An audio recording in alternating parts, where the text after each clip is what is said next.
The next one up is, I'm going to invite Andy Bayer to come up. She's actually running for the school board for the Providence district. Come on up, Andy. Round of applause, please.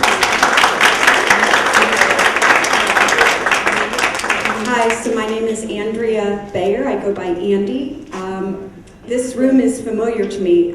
This was the room that we had rented to have my daughter's wedding 2 years ago in September. But my son-in-law was deployed 3 months earlier, and we had 9 days to decide and throw together a wedding, and of course this room was not available.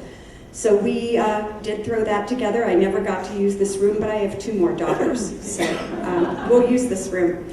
And I do want to say the Marriott is lovely. They gave us, of course, the best discount for military.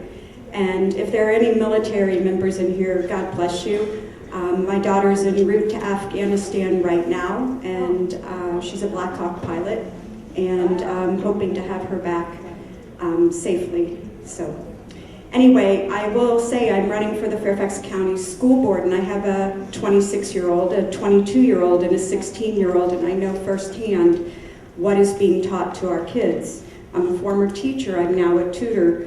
I tutor these kids. I see what they're learning. It is anti-American. It is anti-capitalism. It is pro-socialism, and it is pro-activism. All you have to do is look at the books, and we are in for a long ride to you-know-where if we don't turn things around. And the thing that gives me great hope is people like Elizabeth and like Tom. But you have 10 people, you have 10 fabulous candidates who have said yes to running for this school board. And they are diverse, and none of us were put together for a great picture. I think each of us just felt very called, and we knew what we were going to get into. We knew what we'd be called, we knew what we were up against, and yet it's all worth it. Just like my daughter's going to go fly Blackhawks, it's worth it. America is worth it. People are worth it, and our kids are worth it.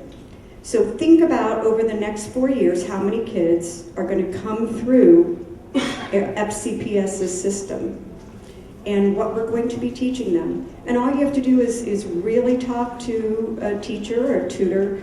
Critical literacy. Sounds great. Horrible. Personal finance. Sounds great. Most anti-capitalistic program you could have. It's a requirement to graduate. So we need to be thinking wisely about the 53% of our personal property and real estate taxes that fund our schools. I don't want my money funding abortion. I'll go to great lengths not to buy any product remotely related to abortion. I don't want 53% of my tax dollars, my local tax dollars, funding anti-Americanism while I have a daughter fighting to save it.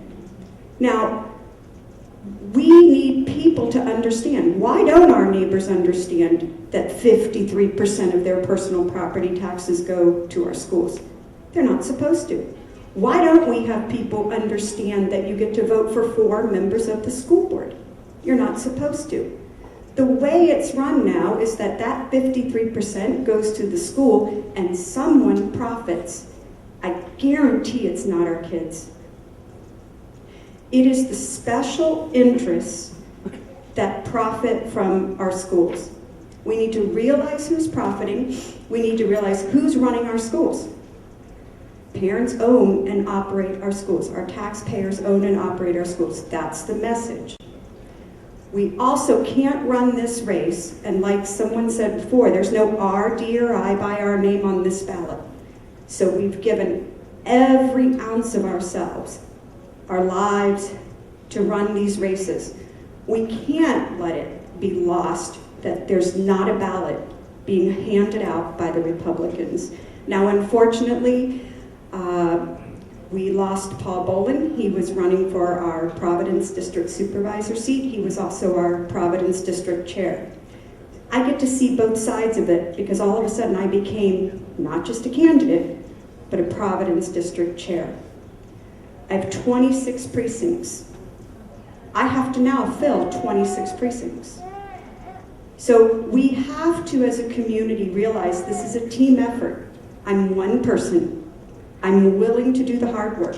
I've been doing the hard work, but this is a team effort. We all have to pitch in.